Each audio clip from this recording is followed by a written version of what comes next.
Buenas, ¿qué tal? Bienvenidos un capítulo más a Physio Meeting, esta vez con Roberto Collado, al cual tuve la inmensa suerte de poder estar como ponente con él en un congreso en Cancún. Muchísimas gracias, Roberto, por estar aquí hoy. Para que todo el mundo sepa quién eres, ¿no? Y aunque ahora te vas a hablar un poco más sobre ti, Roberto Collado actualmente está en México, pero es cubano, de profesión biólogo, y ha estado trabajando en muchos hospitales durante muchísimo tiempo y empezó a dedicarse al ámbito no solo de la biología, sino de la fisioterapia y especialmente a la medicina tradicional china, que es la acupuntura. Y es lo que venimos a hablar hoy aquí. Cómo la medicina tradicional china tiene muchísimo más características con lo que se está descubriendo actualmente en neurociencia de lo que la gente se cree. Y cómo al final muchas de las bases que tenemos en Occidente vienen de todo este tipo de medicinas. Así que bueno, muchísimas gracias, Roberto, por estar hoy aquí con nosotros. Es un inmenso placer, estimado amigo. Sí, recuerdo con mucha gratitud ese tiempo que tuvimos la posibilidad de intercambiar ponencias en este Congreso Internacional en Cancún y todo el tiempo que dedicamos a hablar aquella mañana que pudimos compartir criterios acerca del quehacer de las terapias dentro de la rehabilitación física y dentro de las medicinas llamadas complementarias o alternativas. Cómo ese nombre de complementario nos ha ido llevando a poder atender desde la medicina china y otras acciones terapéuticas distintas especialidades. No, incluso yo empecé, para hacer un poquito de recordatorio, en estos proyectos allá en un hospital de maternidad en La Habana, Cuba, o sea, el Hospital Eusebio Hernández de La Habana, el más grande de Cuba en el aspecto de ginecología. Y ahí fundamos un servicio de medicina natural tradicional y especialmente medicina china. Ahí estuvimos 14 años prestando sus servicios, pero paralelamente recibíamos distintos tipos de patologías, tanto del hombre como de la mujer. Y sí fue una experiencia maravillosa. Después llego a México y aquí en México hemos trabajado con consulta abierta a todas las especialidades.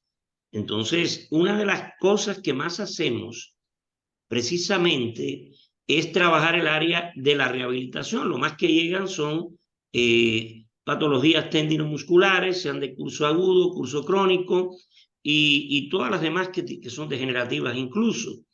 Y ya son 20 años acá en México y 15 en Cuba, ya podemos ir hablando de casi 35 años dedicados a lo que es la terapéutica alternativa y complementaria. Y ha sido nuestra historia. Hemos presentado pues distintos protocolos de trabajo que se han publicado incluso desde el principio que comenzamos a trabajar y siempre, cada día hemos ido aprendiendo. Dijiste algo interesante. Dijiste que tal vez nuestras medicinas occidentales tengan en estas ancestrales formas médicas un origen. Y en realidad no es nada absurdo, ni mucho menos lo que dijiste. Casualmente ahora en uno de los cursos que estamos dando, estoy trabajando las enfermedades tendinomusculares y estamos centrándonos en cómo hacer ese abordaje de las patologías agudas y posteriormente las crónicas de todo el sistema musculoesquelético. Pero hay una variante muy interesante, que cuando nosotros valoramos un problema de lumbalgia, sea aguda, de una bursitis, una epicondilitis, sea cual sea el problema, no lo vemos separado del resto del cuerpo, tanto para tratarlo como para darle seguimiento y para lograr una rehabilitación completa. Es un punto que me parece que es bueno que lo conozcan tus seguidores. Cómo esta medicina permite ver a la persona en su conjunto y no por partes. Y eso para mí ha sido una de las cosas que me ha hecho enamorarme mucho más a pesar de que trabajé mucho tiempo en hospitales como docente, ¿no? Y roté por muchas especialidades médicas allá en La Habana, Cuba, en varios hospitales, incluso en oncología. Estuve de profesor en las carreras, pero, y me gusta, me encanta la medicina, pero aquí me da la posibilidad de poder hacer ese enfoque integral del paciente. Hay una bursitis, hay que buscar las relaciones que por ahí anda, si no tengo mal entendido. Actualmente, el desarrollo, sobre todo en Europa, de la rehabilitación física y la fisiatría, buscando esas relaciones que integran al individuo como un todo. Pues a eso nos dedicamos, Samuel, y qué gusto poder estar contigo acá, hermano. Es muy interesante, Roberto, porque a mí me encanta esto, ¿no? Porque hasta hace 2 siglos, ¿vale? Todo lo que era la medicina, desde uno de los médicos faraones hasta Hipócrates, hasta Galeno, ¿vale? Integraban absolutamente todo esto que estábamos hablando, ¿no? Fascies hipocráticas, ¿no? Decía Hipócrates, o sea, mirar a los ojos al paciente y observar cómo son sus gestos. Decía que teníamos que ver al paciente como un conjunto, ¿no? A través de la vista, del oído, del gusto, de la lengua, y cómo a medida que íbamos evolucionando, se entendía que un médico también tenía que tener una base filosófica muy, muy, muy, muy grande para entender no solo conceptos de anatomía, sino conceptos de lesiones o patologías, sino conceptos mucho más globales como pueden ser emocionales, ¿no? Como pueden ser físicos. Como a día de hoy sabemos, ¿no?, que cualquier tipo de pensamiento puede generar un problema biológico, como incluso muchos compañeros que critican, no, es que tiene una relación, no puedes decir que el estómago te puede dar un dolor, y es como, a día de hoy se sabe, ¿vale?, que hay una relación directa con las ondas alfa del estómago con el cerebro.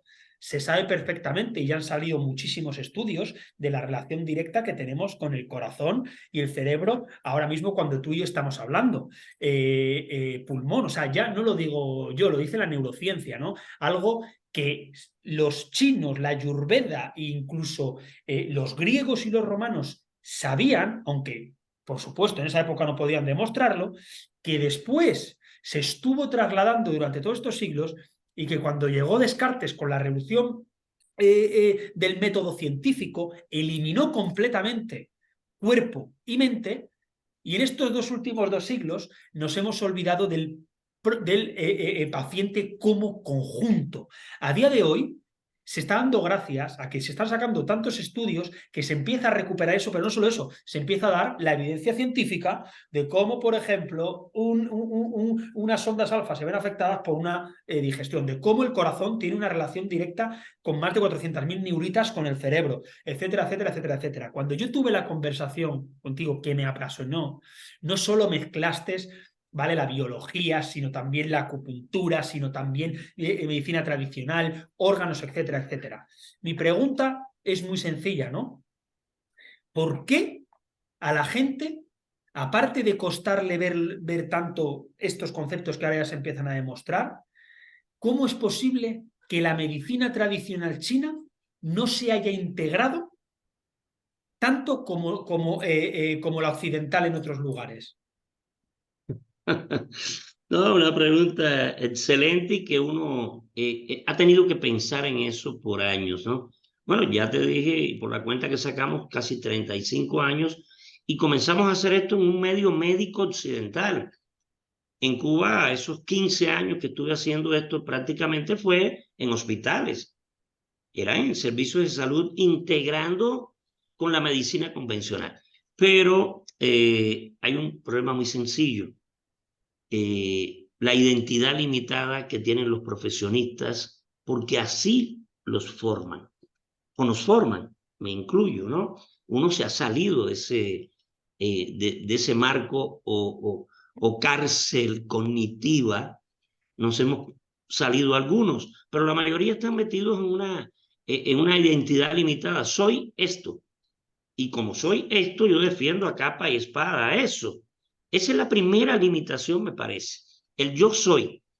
Y creerse realmente que uno es simplemente alguien que trabaja un hueso o alguien que trabaja esto o alguien que solo las emociones. Mira, algo muy, no es solo la rehabilitación física que no entienda, no, que no entiendan los psicólogos. Entonces, porque viven como una religión y que no sé, espero no se ofendan, ¿no? En el concepto de religión, no de a científicos, sino en el concepto de religión de ser muy cerrados y no querer expandir los conocimientos para enriquecer lo que hace. Ese creo que es un aspecto, esa limitación de identidad que nos forman en las universidades y nos hacen creer, sobre todo, que los conceptos son absolutos y que no cambian. Y eso responde a lo que dijiste hace rato. El pensamiento científico o pseudocientífico, que es el que se ha extendido, es un pensamiento lineal. Al ser un pensamiento lineal, deja poco margen para que tú te salgas de aquello que supuestamente no es demostrado. ¿Y cómo demostrar la velocidad que trabaja el pensamiento si no hay aparato todavía? ¿Cómo demostrar la conexión que tienen las personas a ambos lados del universo, ¿para qué ponerla tan lejos? A ambos lados de un país y que no es tan cerca y sin internet. Entonces, la medicina adolece también en todas sus especialidades de una preparación en física. Y si acaso en la prepa es física mecánica y volvemos a lo mismo, al pensamiento lineal. Entonces es muy difícil para un profesionista de la salud salirse del contexto de los 14 a 60 metros por segundo en que viaja el impulso nervioso, dependiendo del tipo de fibra, salirse del... Fíjate, si la limitación es tan grande, y espero, por favor, no me ofendan, no se ofendan los oyentes tuyos, pero fíjate que los libros de medicina convencional, los más usados en el mundo, pienso que en Europa también, o de los usados, Guyton, Gannon, hablan del impulso eléctrico en las fibras nerviosas, hablan del impulso eléctrico en las membranas, del potencial de membrana de reposo, y no tienen ni siquiera la capacidad de pensar en el campo magnético que va acompañando al campo eléctrico. Entonces son limitaciones tras limitaciones y se encierran cada vez en su cápsula. Para mí ha sido un reto muy grande. Mira, la estadística es abrumadora, tanto para el área de rehabilitación de cualquier especialidad médica. Nosotros presentamos protocolos en el Hospital de Ginecología. En Cuba se trabaja por protocolos generalmente. Hicimos 2 protocolos. Respondiendo a tu pregunta, espero tengamos tiempo, ¿no? Un protocolo era analgesia quirúrgica. Creer que se puede operar sin anestesia. Eso es romperle la estructura completa a un anestesiólogo y a un cirujano. Es romperle su estructura, es agredirlos brutalmente teniendo en cuenta la formación que tienen. Entonces fue un choque espectacular. Tratar miomas uterinos y quistes de ovario. Eran los protocolos básicos, ¿no? Pero siguiéndolo radiológicamente y con demostraciones in situ. Cuando hacíamos una intervención quirúrgica se sabía al momento si salía bien o no. Y costó 5 años mínimo, Samuel, 5 años mínimo para que empezaran a entender y a respetar un poco. Si no entendían, por lo menos respetaran los resultados. Era abrumador cuando a los 3 meses de tratamiento, 4, aquel mioma se iba achicando, aquel quiste de ovario se iba achicando, sin tratamiento medicamentoso. O sea, eran protocolos. Y era innegable, pero súper innegable el hecho de que tú entrabas a hacer una intervención, sea una conización, sea una cesárea, o sea un abordaje laparoscópico, el que fuera en que estaba el protocolo trabajando. Y no se usaba anestesia. Y con todo y esos resultados, era difícil y es difícil que asumieran que era una opción para sus pacientes. Y no estamos hablando en el mundo occidental, donde cada profesionista generalmente cuida como oro a sus clientes, porque dejan de ser pacientes y se convierten en clientes. No digo que en todos los casos, ojalá fueran más los que no funcionan así, pero vamos a pensar en los que sí funcionan así. Entonces no sueltan, ven que el paciente lleva meses enredado y oyen hablar que hay una posibilidad. Y óigame, pero en verdad no es mala intención, es todo lo que argumenté anteriormente. Es en la formación misma del profesionista donde no se le forma con una mente, con un pensamiento abstracto analítico, donde puede romper las barreras y tener una búsqueda investigativa. Generalmente se trabaja por protocolos muy cerrados, la formación no incluye la física cuántica, en la formación, como se vive hoy, no les da tiempo a muchos a salirse de su rango de confort, y son algunas de las limitaciones que se me ocurren para poder responder tu pregunta, hermano. Es muy interesante porque justo aquí tengo yo un libro de un español, de un médico español, que durante los años 70 hacía ciertas intervenciones quirúrgicas solo con, o sea, vamos, hacía intervenciones quirúrgicas sin anestesia. Es un libro bastante interesante que luego lo pondremos en los comentarios. Y luego también como, por ejemplo, Hipócrates o Galeno, una de las asignaturas que tenían y eran fundamentales era metafísica, ¿no? O sea, no era solo la matemática, sino la física, metafísica y todo el proceso de anatomía, etcétera, etcétera, etcétera, etcétera. Yendo un poco una cosa, y esto es otra pregunta que me gustaría que respondieses, parece como que la acupuntura, pues bueno, siempre como que se ha degradado un poco, ¿no? No, es que aquí por esa cárcel cognitiva, como bien has dicho, ¿no? Y sobre todo por la falta de desconocimiento.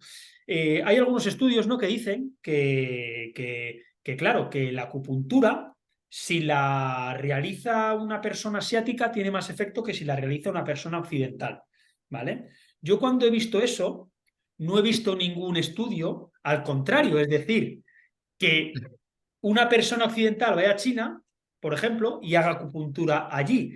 Y yo lo que creo es que esos estudios y que dicen que la efectividad de la acupuntura no hay efectividad de la acupuntura es porque realmente cuando quien ha hecho esos estudios ha sido gente que no sabe de acupuntura.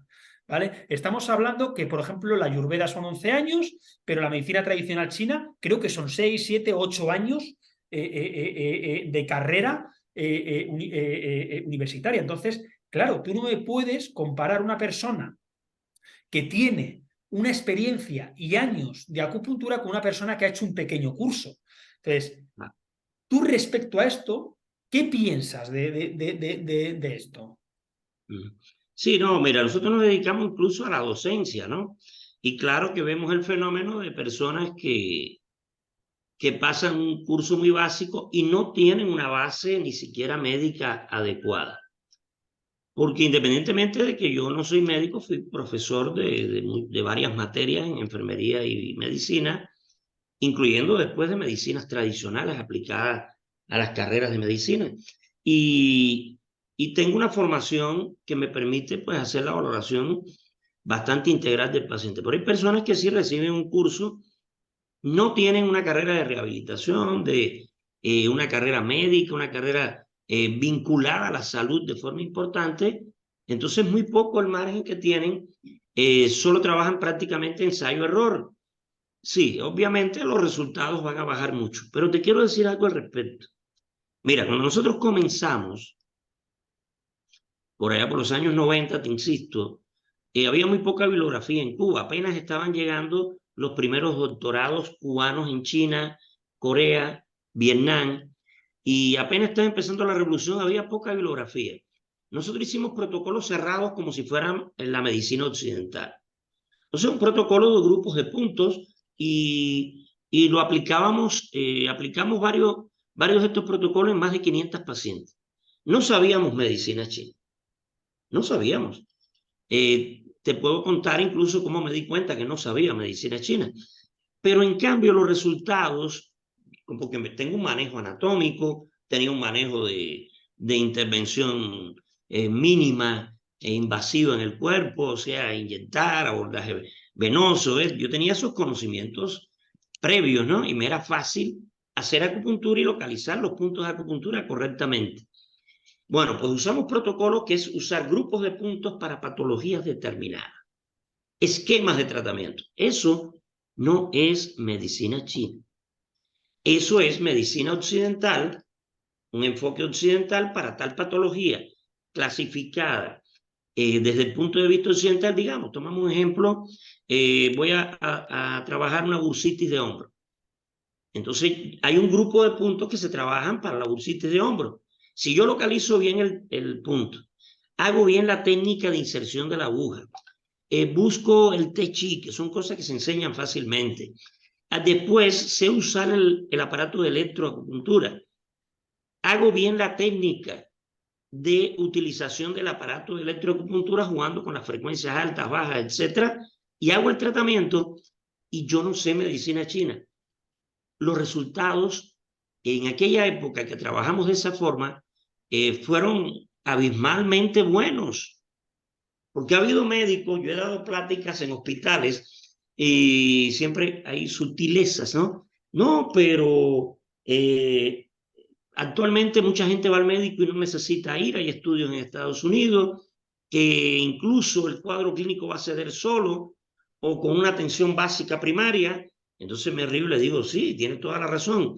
Pero de los casos que yo hablo son casos crónicos, casos que no han dado respuesta positiva con los tratamientos convencionales a nivel, a segundo nivel hospitalario de salud. Entonces, estamos ante pacientes que han hecho resistencia a los tratamientos convencionales. Dentro de ese grupo de pacientes, usando esquemas de tratamiento fijos, sin saber medicina china, teníamos resultados de más del 80% de casos con mejoría y con curación, visto desde la perspectiva de la medicina occidental. O sea que desaparezca el quiste, o sea que el cuadro clínico se pierda todo por completo, que no haya, perdón, ya síntomas en el paciente y se le da de alta. Más de un 80% son buenos resultados sin saber acupuntura. Nosotros planteamos, desde esa época nos dimos cuenta que se podía usar la acupuntura en el medio occidental a las personas que trabajan, por ejemplo, ustedes que son expertos en patologías del sistema musculoesquelético y sistema nervioso central, etcétera, que trabajan todo este tipo de patologías todos los días. Obviamente, con un curso de 6 meses, se pueden preparar para integrar tratamientos ya preestablecidos en esquemas para esas distintas patologías que ustedes todos los días trabajan. Entonces, ustedes saben qué están tratando y pueden valorar la evolución y darse cuenta de cambios que se puedan hacer. Y pueden haber muy buenos resultados. O sea, que llevando esto a lo que es el contexto de salud occidental, se puede hacer un enfoque occidentalizado de la acupuntura y no necesariamente tener la carrera completa, y pues, se pueden garantizar resultados muy buenos. Yo no he visto en más de 30 años gente, excepto ocasionalmente, que se dice que se pueden tener crisis curativas, como en cualquier tipo de terapéutica, puede haber un agravamiento dentro del mismo proceso de recuperación. Y es lo único que he visto, pero no he visto casos que la persona empeore, ni siquiera dramáticamente. Entonces, sí puede haber una utilización, Samuel, por profesionales de la salud, dentro de su contexto, que ellos dominan, ginecólogo, rehabilitador, urólogo, por especialidades, sí se pueden hacer protocolos que funcionan por experiencias a nivel mundial muy bien, y no se sabe medicina china.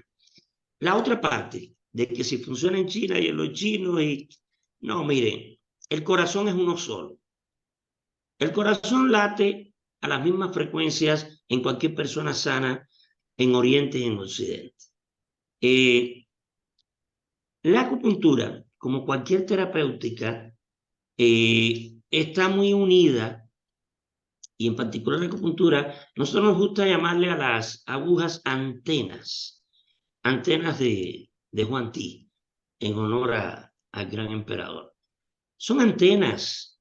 Entonces, hay que sentir que uno hace la terapia a través de la aguja. Eso sin contar que se puede hacer electroestimulación. Y ustedes mismos han demostrado con la punción seca, que no es más que acupuntura, sujeta a perfeccionamiento, porque yo he tratado de implementar varios cursos para rehabilitadores físicos para que mejoren los resultados de la punción seca y que amplíen las formas de manipulación de la aguja, pudiendo considerar las características de la patología, la evolución, el momento de evolución de la enfermedad que están tratando, se cambian las manipulaciones. Y siempre se trata, en medicina china, se llama tratar el punto A Xi Chui o punto Ai, allá en España. Aquí en México se diría Ai Wei, punto Ai Wei. ¿Cómo se diría en España? A ver, adivina. ¡Ay, coño! ¡Ay, ay, coño! Es el punto que duele. Entonces, los puntos que duelen, donde hay tensión, hay dolor, puntos gatillo, como se le llama occidentalmente, son puntos sujetos en la medicina china a tratamiento.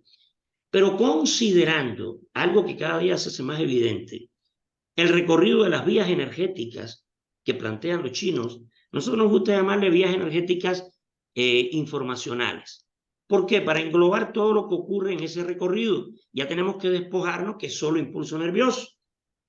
Entonces son campos, incluso campos cuánticos que se están moviendo, que eso somos. Dijera un ilustre en uno de sus libros bestseller, un clásico mexicano, don Miguel Ruiz, diría, como decían los toltecas, somos luz. Todos somos luz. Entonces todos somos cuántica. Los canales de acupuntura tienen un recorrido donde involucran paquetes. ¿Paquetes de qué? De vasos sanguíneos, linfáticos y nervios. De hecho, en algunas traducciones, hechas especialmente por un médico acá mexicano, el doctor Tomás Alcocer, le llama paquetes neurovasculares. Y él traduce que eso querían decir los chinos hace miles de años. Entonces, si consideramos que no hay tantas diferencias, sino más semejanzas, yo creo que incluso eso de la punción seca, que han hecho tan popular ustedes en la carrera, los rehabilitadores físicos, creo que se puede perfeccionar más allá de que tienen buenos resultados, potenciar aún más estos buenos resultados si tomamos en cuenta los principios de la medicina china, que también se pueden enseñar. Nosotros enseñamos mucho en Cuba, se utilizó mucho elaborar cursos por especialidades, o sea, para los ginecólogos, para que tuvieran una herramienta más, incluso en tiempos de desastre. En tiempos de desastre, tú no puedes dar anestesia. Pienso, ¿no? Un terremoto, una gran tormenta que se llevó la luz eléctrica, que no puedes dar anestesia. No, entonces puedes hacer analgesia acupuntural y electroacupuntural porque son equipos de baterías todos casi. Entonces, sí es un gran, no hay que saber ser maestro en medicina china para tener resultados. Y yo no estoy diciendo con esto que no es lo correcto. Es que nosotros en nuestro centro, el Centro de Integración para las Terapias Alternativas, CITASE, acá en Aguascalientes, que ya estás invitado, lo sabes, con mucho cariño, nosotros apostamos a la integración. Yo me formé en la medicina china, pero en hospitales, y todo mi trabajo fue prestándole apoyo a las especialidades médicas, no solo a la ginecología. Hicimos protocolos que tienen que ver con gastroenterología, con distintas especialidades, y todos funcionan, y todo es una gran ayuda.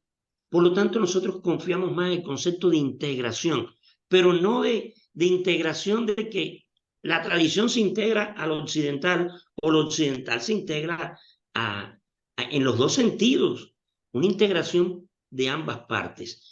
Y sí, te vuelvo a insistir respondiendo a tu pregunta, sí se puede hacer acupuntura con muy buenos resultados en Occidente, y eso está más que demostrado para los escépticos, que hay que ver si detrás está una posición, repito, escéptica, que no es lo mismo que científica, ni mucho menos, Un escéptico de plano niega. Un científico duda y busca las respuestas. Entonces hay escépticos que lo que hacen es tratar de devaluar que lo principal para todo terapeuta es el paciente y que yo no tengo derecho de limitarle posibilidades en su mejoría. Por lo tanto, debe ser una quimera de todo terapeuta, en el área que sea, de buscar las opciones que permitan que sus pacientes que se han trabado con lo que hace, porque que tira la primera piedra y que no ha pecado. Yo quiero que alguien me diga que tiene 100% de averaje, como se dice en el argot del béisbol. Pues claro que no. Las personas se mueren, las personas no se recuperan, hay de todo. Entonces yo tengo el deber de estar en la búsqueda como profesional de la salud de qué opciones yo debo integrar para que mejore. Por lo tanto, esto debe ser un campo abierto en Occidente. En China, igual que en Cuba, se hacen los hospitales, más en China que en Cuba, obviamente, con más tradición, y se integra, no se niega. Yo pienso que sí, que en Occidente se pueden tener resultados, que no es con los chinos. Claro, hay un detalle y no olvido tus preguntas. Un detalle es muy importante la aceptación del paciente. Ojo, cuando se pone una aguja, que para nosotros debe ser un ritual, una aguja tiene que convertirse en parte y continuidad de tu ser, porque es una antena de frecuencias bajas, de frecuencias biológicas. Cuando tú la vas a poner, la persona que está del lado de allá, si rechaza el tratamiento, pues bloquea la circulación del chi, como se dice en chino. Y al bloquear la circulación del chi, reduce los resultados. Entonces, sí se debe buscar aceptación. Hay que explicar a la persona, hay que darle elementos para que acepte y desee someterse a ese tratamiento. Eso sí es importante. Tanto en China, lo que pasa es que en China hay una cultura arraigada hacia la acupuntura. Nosotros en Occidente es todo lo contrario. Cada día, no sé si en España se dice chiquear, acá en México sí. Cada día le metemos a las personas un concepto más de tenerse lástima.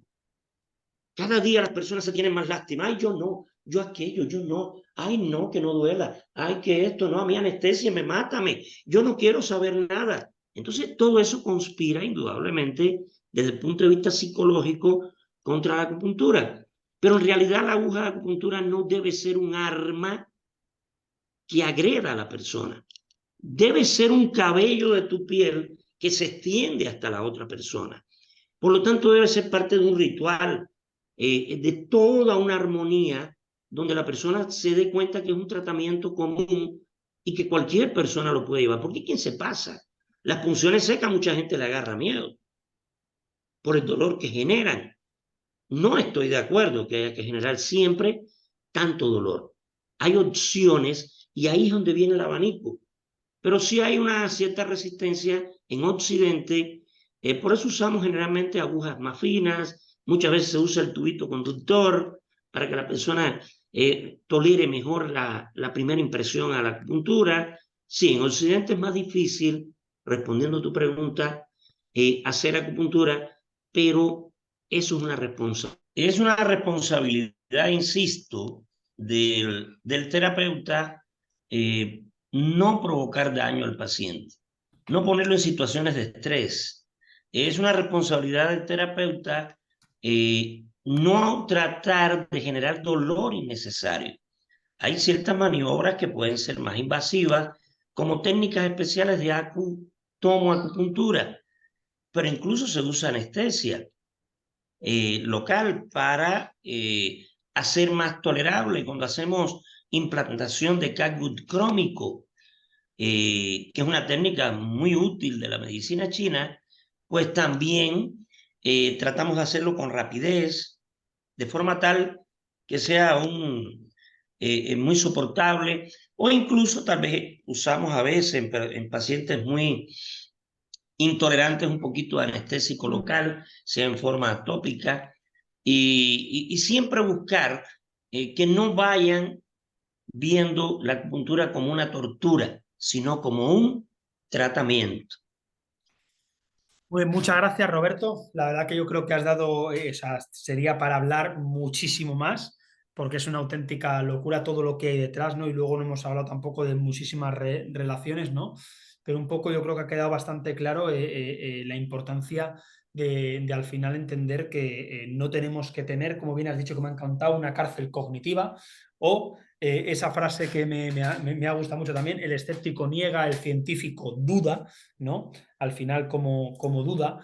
Y bueno, por parte de lo que estás contando, a mí me gustaría también hacerte unas preguntas rápidas, ¿vale? Un poco para ti y para que los que están escuchando entiendan un poco más también un poco de ti, ¿no? De quién eres tú. Entonces voy a mezclar unas preguntas rápidas que hay que responder en una palabrilla, ¿no? Que van a ser sobre este tema que estamos hablando y otra, pues también sobre pues cosas un poco más personales, ¿no? Entonces voy para allá. Vale, vamos ahí, un segundo. Alerta, alerta. Sí, nada. Bueno, mira, define para ti la acupuntura en una palabra. Eh, hacer tuyo el arte de sanar. ¿Qué prefieres tratar, hombres o mujeres?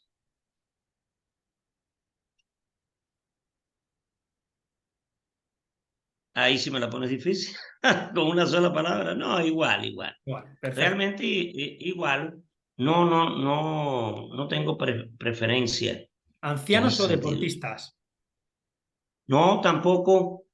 Cada uno me permite ejercer como el sentido de humanidad que uno debe tener siempre en tratar de que las personas mejoren, ¿no? Cada uno particularidades especiales, pero ambas cosas hermosas.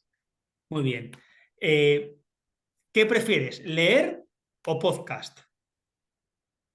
No, me gusta mucho escuchar porque me permite meditar. La imagen me absorbe un poco más y me ata de manos en mi imaginación. Prefiero escuchar, pero generalmente leo. Pero sí me gusta, me permite mucho volar cuando estoy escuchando, e ir haciendo conceptos paralelamente, lo cual es muy importante para hacer tuyo lo que estás recibiendo. Pero, ni modo, muchas veces hay que leer y hacemos el mismo proceso. Ver no. Los videos no creo que es, el video es un producto ya hecho. Es una de las cosas más que ha inventado el hombre para detener el vuelo del pensamiento. ¿Qué te gusta más, extremidad inferior o superior? No, como tenemos buen resultado en cualquiera de las dos, no tengo preferencia en ese sentido. Tratamos ambas cosas con eficacia y sí, somos buenos resultados, por lo tanto nos gusta Claro. tratar ambas cosas. ¿Qué patología o lesión es la que a ti más te apasiona tratar? Las que más tratamos, ¿no? Las que más tratamos frecuentemente son problemas de distintas etiologías, de rodillas y las lumbalgias, que son muy frecuentes, pero no es exactamente tal vez lo que más me gusta. Me gustan más los retos. Incluso las enfermedades neurológicas son muy interesantes. Defínete en una palabra. Buena persona.